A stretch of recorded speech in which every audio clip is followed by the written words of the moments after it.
ये कहानी है टिंजा की, जो अपनी फैमिली के साथ हंसी खुशी रहा करती थी। फैमिली में उसका भाई और उसके पेरेंट्स थे और इस पूरे परिवार को टिंजा की माँ ने अपनी मुट्ठी में कर रखा था, जिनके आगे टिंजा के पिता की भी एक नहीं चलती थी। टिंजा की माँ एक सक्सेसफुल व्लॉगर थी जो अपनी फैमिली को एक खुशहाल फैमिली की तरह दिखाना पसंद करती थी, जो कि साइको होने का सबूत था। अभी फैमिली ब्लॉग बना ही रही थी कि अचानक खिड़की पर किसी के टकराने की आवाज आई। जैसे ही टिंजा ने खिड़की खोल कर देखी तो एक कौवा घर के अंदर आ गया और उसने पूरे घर में तोड़फोड़ मचा दी। हालांकि फैमिली ने उसे रोकने की कोशिश की पर वो किसी के हाथ नहीं आया और जैसे ही थकार कर बैठा तुरंत टिंजा ने उस पर कपड़ा डालकर उसे पकड़ लिया। अब टिंजा जब उसे बाहर छोड़ने के लिए जा रही थी तो उसकी मॉम उसे रोक लेती है और कहती है कि इसने जो इतना नुकसान किया है उसका खामियाजा तो उसे भुगतना ही पड़ेगा। ये कहकर वो कौवे को हाथ में लेकर बेरहमी से उसकी गर्दन तोड़ देती है और फिर टिंजा को उसे बाहर डस्टबिन में फेंक आने का हुक्म देती है। माँ के डर के आगे टिंजा भी कुछ नहीं कह पाती और कौवे को दुखी मन से डस्टबिन में फेंक कर घर के अंदर जाने लगती है। लेकिन वो इस बात से अनजान होती है कि कौवा अब भी डस्टबिन में जिंदा है, जो काफी हैरानी की बात है। अगली सुबह जब टिंजा बाहर देखती है तो उसे अपनी हम उम्र की एक लड़की डॉग के साथ खेलती हुई नजर आती है, जिसका नाम था रिएटा, जो अपनी फैमिली के साथ यहाँ कुछ समय पहले ही शिफ्ट हुई थी। टिंजा को देख रिएटा भी उससे बात करने की कोशिश करती है और दोनों के बीच कुछ ही मिनट में अच्छी दोस्ती हो जाती है। इसलिए रिएटा टिंजा को अपने घर भी इनवाइट करती है। पर रात को जब टिंजा अपनी माँ से पूछती है तो वो पड़ोसियों के घर जाने से साफ इनकार कर देती है और उसे दोस्तों पर ध्यान न देकर पढ़ाई और जिम्नास्टिक पर फोकस रखने को कहती हैं, क्योंकि कुछ ही समय बाद टिंजा का जिम्नास्टिक कंपटीशन भी होने वाला था। माँ की बातें सुन टिंजा भी हाँ में हाँ मिलाती रहती है, क्योंकि वो अपनी माँ के आगे कुछ नहीं बोल सकती थी। उदास मन से जब रात को टिंजा अपने रूम में लेटी होती है तो उसे बाहर से कुछ अजीब अजीब सी आवाजें सुनाई देने लगती हैं, जो किसी कौवे की थी। जब आवाज ज्यादा तेज होने लगती है तो टिंजा से रहा नहीं जाता और वो तुरंत आवाज का पीछा करती है और जंगल की गहराइयों में जाने से पहले जब डस्टबिन चेक करती है तो वहाँ कौवा नहीं होता, जिससे टिंजा और ज्यादा बेचैन हो जाती है। इसलिए ये सीधा जंगल में पहुंच जाती है, जहाँ वही जख्मी कौवा टूटी हुई गर्दन के साथ आखिरी सांसें ले रहा था, जिसे दोपहर में टिंजा ने मारा था। उसे दर्द में कर रहा था देख टिंजा जल्दी से एक बड़ा सा पत्थर उठाकर उसे हमेशा हमेशा के लिए इस दर्द से और दर्द देने वाली दुनिया से मुक्ति दिला देती है। लेकिन तभी टिंजा की नजर पास में मौजूद एक अंडे पर पड़ती है, जिसे टिंजा ये सोच कर उठा लेती है कि शायद ये अंडा इसी कौवे का है जिसे उसने बेरहमी से मारा है और इस अंडे को अनाथ कर दिया है। इसी दुख में ये अंडे को अपने साथ अपने रूम में ले जाती है और उसे सुरक्षित तरीके से रखकर सो जाती है। अगले दिन जब टिंजा जिम्नास्टिक की प्रैक्टिस कर रही होती है तो उसे लैंड करने में बहुत दिक्कत होती है, जिसे देख उसकी कोच कहती है कि अगर तुमने सही से प्रैक्टिस नहीं की तो मैं तुम्हें कंपटीशन से बाहर कर दूंगी। इस बात से टिंजा गुस्सा होकर अपने घर आ जाती है, जहाँ उसकी माँ टैरो नाम के एक इलेक्ट्रीशियन के साथ कुछ अश्लील हरकतें कर रही थी। ये देख टिंजा का गुस्सा और ज्यादा बढ़ गया और ये खामोशी से अपने कमरे में आ गई। पर अपनी करतूत छुपाने के लिए रात को उसकी माँ उसके पास आती है और कहती है कि कभी कभी बड़ों के कुछ ऐसे खास दोस्त होते हैं जिनके वो बेहद करीब होती हैं। टिंजा की माँ उसे एक ब्यूटीफुल सी ड्रेस देती है ताकि वो उनकी काली करतूत का खुलासा ना करे। टिंजा भी इस राज को राज ही रखने का फैसला करती है और कुछ दिनों की ट्रिप के बाद जब उसकी माँ घर वापस आती है तो टिंजा उन्हें देखकर बिल्कुल खुश नहीं होती, क्योंकि वो जानती थी कि उसकी माँ टैरो के साथ ही घूमने गई थी। इस सच को बर्दाश्त करना टिंजा के लिए बहुत मुश्किल था, इसलिए वो अपने पिता से ये बात शेयर करने का फैसला करती है, पर फिर खामोश रहना ही ज्यादा सही समझती है ताकि पेरेंट्स में लड़ाई ना हो। टिंजा जब अपने रूम में जाकर अंडे को देखती है तो उसका विशाल आकार देख उसके होश उड़ जाते हैं, क्योंकि कौवे का अंडा इतना बड़ा नहीं होता। पर फिर भी टिंजा उसे बाहर फेंकने की बजाय अपने टेडी में छुपाकर प्रैक्टिस करने के लिए चली जाती है और आज माँ भी इसके साथ ही आई थी।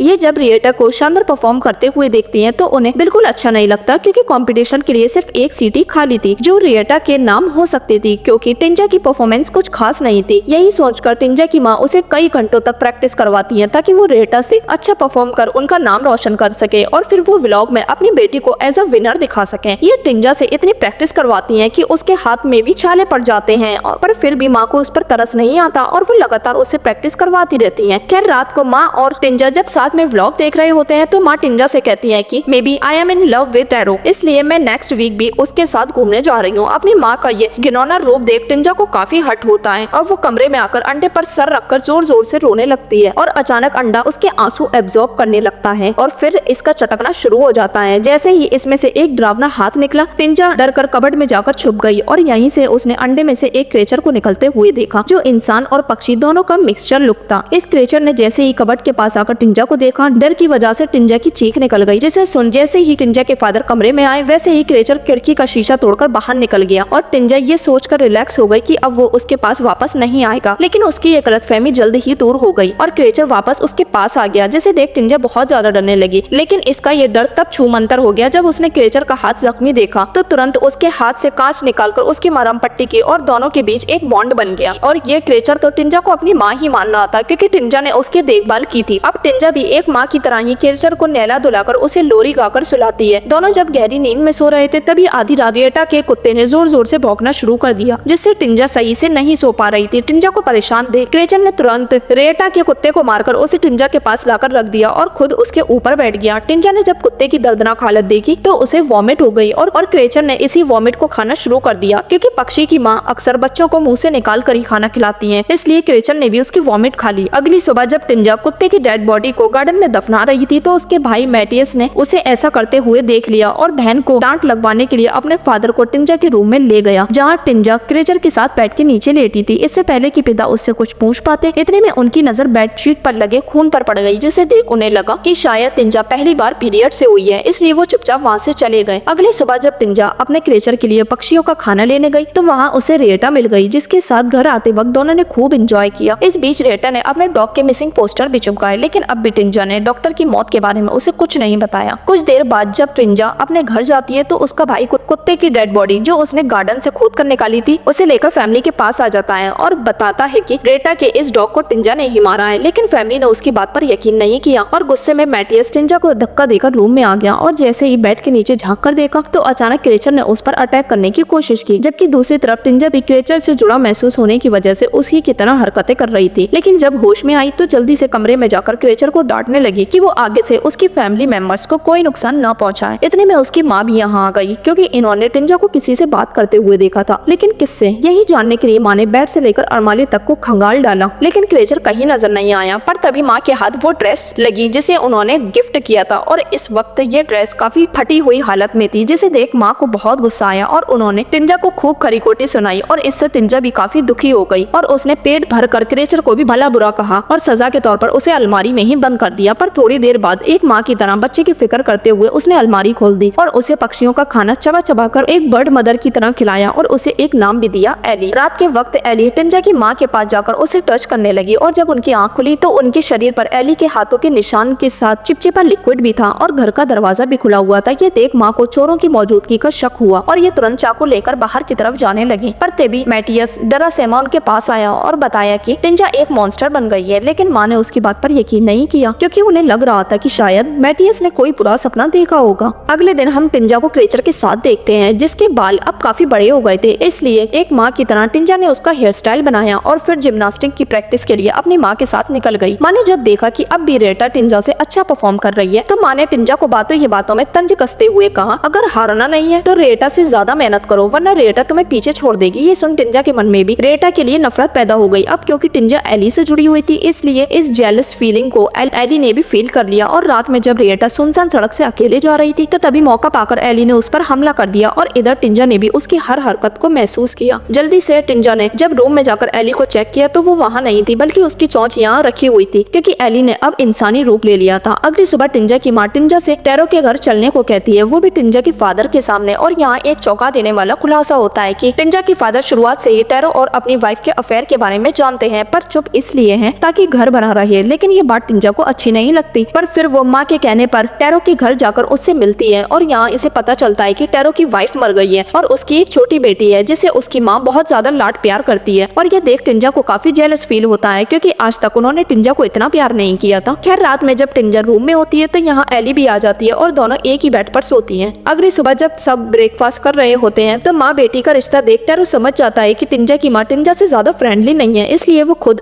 उसे अच्छा फील कराने के लिए उसके साथ मस्ती मजाक करने लगता है और टिंजा काफी खुश होती है। इधर टिंजा की माँ को कॉल पर खबर मिलती है कि रेटा किसी जानवर के हमले की वजह से हॉस्पिटल में एडमिट है। ये सुन टिंजा तुरंत हॉस्पिटल जाती है और जब उसकी दर्दनाक हालत देखती है तो उसकी रूह कांप उठती है। इतने में रेटा होश में आकर टिंजा का हाथ पकड़कर उसे कुछ बताने की कोशिश करती है, लेकिन टिंजा इतनी ज्यादा डर जाती है कि जल्दी से हाथ छुड़ाकर कमरे से बाहर निकल आती है और जल्दी से टैरो के घर जाकर अपने कमरे में रेटा की हालत याद कर रोने लगती है। इतने में एली भी उसके सामने आ जाती है और उसका ही ये सब किया डराता, इसलिए टिंजा उस पर काफी गुस्सा होती है और उससे चोट का एहसास दिलाने के लिए खुद को मारने लगती है और इस मार का एहसास एली को भी होता है। वो किसी तरह टिंजा को शांत कर अपने गले लगा लेती है और टिंजा को उसके साथ इतना रिलैक्स फील होता है कि वो यहीं सो जाती है। लेकिन जब उसकी आंख खुलती है तो उसके होश उड़ जाते हैं क्योंकि एली अब हूबहू टिंजा जैसी नजर आ रही थी। वही चेहरा, वही आंखें और वही बाल। ये सब देख टिंजा भी बहुत हैरान होती है, पर फिर इस सच को कबूल कर टैरो के पास चली जाती है, जहाँ टैरो उससे काफी अच्छे से बात करता है और उसे अपने पन का एहसास दिलाने के लिए उसे कंपटीशन के लिए तोहफा भी देता है। ये देख टिंजा को भी टैरो के साथ काफी अच्छा लगता है और वो उसे जिम्नास्टिक के कुछ खास मूव्स दिखाने लगती है। लेकिन इस बीच कुछ ऐसे मूव्स भी थे जिन्हें टिंजा परफेक्टली नहीं कर पा रही थी। ये देख टैरो उसे समझाता है कि हर इंसान हर चीज में परफेक्ट नहीं होता, इसलिए तुम उदास मत हो। इस बीच टिंजा की बातें सुन उसे भी ये पता चल गया कि टिंजा इतनी मेहनत अपनी माँ की वजह से कर रही है क्योंकि वो टिंजा को विनर बनते देखना चाहती है ताकि व्लॉग पर डाल सके। इन्हीं बातों के बीच टिंजा को घर के अंदर से कुछ आवाज सुनाई दी, जिसे सुन वो तुरंत एली के पास आ गई और उसे जल्दी से खाना खिलाया। लेकिन इतने में यहाँ टैरो भी आ गया और जब उसने दरवाजा खोला तो सामने एली बड़ी बुरी तरह से खाना खा रही थी, जबकि टिंजा दरवाजे के पीछे छुपी हुई थी। टैरो को देखते ही एली ने उस पर अटैक कर दिया, पर वक्त रहते टैरो ने जल्दी से दरवाजा बंद कर लिया। हालांकि इस बीच उसका हाथ डोर के बीच फंस भी गया था, लेकिन उसने किसी तरह हाथ को बाहर निकाल लिया। कुछ देर बाद टिंजा टैरो के पास आकर उससे माफी मांगती है, लेकिन टैरो उससे पूरा माजरा जानना चाहता था, इसलिए वो टिंजा से सब सच बताने को कहता है। इससे पहले कि टिंजा कुछ बता पाती, इतने में यहाँ उसकी माँ आ जाती है और व्लॉग के लिए उसके जिम्नास्टिक मूव्स की वीडियो बनाने लगती है। लेकिन जब टिंजा ने कुछ खराब मूव्स किए तो उसकी माँ ने उसे खूब डांट लगाई और इस शोर शराबे से टैरो की बेटी भी जाग गई, जिसे टिंजा की माँ ने गोद में लेकर अपने बच्चे की तरह ढेर सारा प्यार कर उसे शांत कराया। और ये सब ऊपर खड़ी एली भी देख रही थी, जिसका अब अगला निशाना ये छोटी बच्ची ही थी। टिंजा भी एली की हर हरकत के बारे में जानती थी, इसलिए वो चाहती थी कि वो बच्ची को अपने साथ प्रैक्टिस के लिए ले जाए, लेकिन उसकी माँ ने उसे ऐसा करने की इजाजत नहीं दी। इसके बाद टिंजा भी कंपटीशन का हिस्सा बनने के लिए चली गई, जबकि इधर एली एक कुल्हाड़ी लेकर बच्ची के पास आ गई और ये सब टिंजा भी महसूस कर पा रही थी, इसलिए टिंजा तुरंत हाथ छोड़कर नीचे गिर गई और हाथ में लगी चोट के एहसास से एली के हाथ से भी कुल्हाड़ी गिर गई, जिसकी आवाज सुन टैरो भी यहाँ आ गया। और जब उसने टिंजा के रूप में एली को कुल्हाड़ी के पास खड़ा देखा तो वो सब समझ गया और शाम को टिंजा और उसकी माँ के घर आते ही टिंजा की माँ से ब्रेकअप कर लिया, क्योंकि वो नहीं चाहता था कि माँ के साथ रहने की वजह से उसकी बच्ची टिंजा का शिकार बने। टिंजा की हरकत के बारे में जानकर उसकी माँ काफी गुस्सा होती है और स्टीयरिंग पर सर पटक पटक कर अपनी नाक को जख्मी कर लेती है और टिंजा को काफी भला बुरा भी कहती है। अपनी माँ की डांट फटकार से टिंजा भी एली से बहुत नाराज होती है, इसलिए जब एली रूम में आने की कोशिश करती है तो टिंजा उसे नीचे धक्का देकर गिरा देती है और जमीन पर एली को टिंजा के फादर भी देख लेते हैं और इन्हें भी ये टिंजा ही लगती है। रात में टिंजा जब माँ से माफी मांगने जाती है तो वो उसे फिर से डांट लगाकर भगा देती है, पर फिर कुछ देर बाद जब उससे बात करने आती है तो टिंजा रूम में नहीं होती, क्योंकि वो तो नहा रही थी। लेकिन तभी उनकी नजर कबर्ड में बैठी एली पर पड़ जाती है, जिसे वो कबर्ड से बाहर निकालकर उसके उलझे हुए बालों में कंघी करने लगती है और उसके बालों का गुच्छा कंघी में फंस जाता है, जबकि सर से खून निकलने लगता है। ये देख एली टिंजा की माँ को गले लगाकर उसके शरीर में नाखून घुसाने लगती है, पर सही वक्त पर आकर टिंजा उन्हें बचा लेती है और दोनों को सामने देख टिंजा की माँ की तो बोलती ही बंद हो जाती है। गुस्से में जब टिंजा एली को यहाँ से कहीं दूर जाने को कहती है तो एली को बहुत ज्यादा गुस्सा आता है और ये इतनी बुरी तरह चीखती है कि उसका मुंह भी फट जाता है, पर फिर भी ये वहाँ से चली जाती है। जिसके बाद टिंजा अपनी माँ को एली का पूरा सच बता देती है और दोनों माँ बेटी मिलकर एली को मारने का फैसला करती है। और जब घर में उसे तलाश रही होती है तो अचानक एली टिंजा की माँ पर हमला कर देती है, पर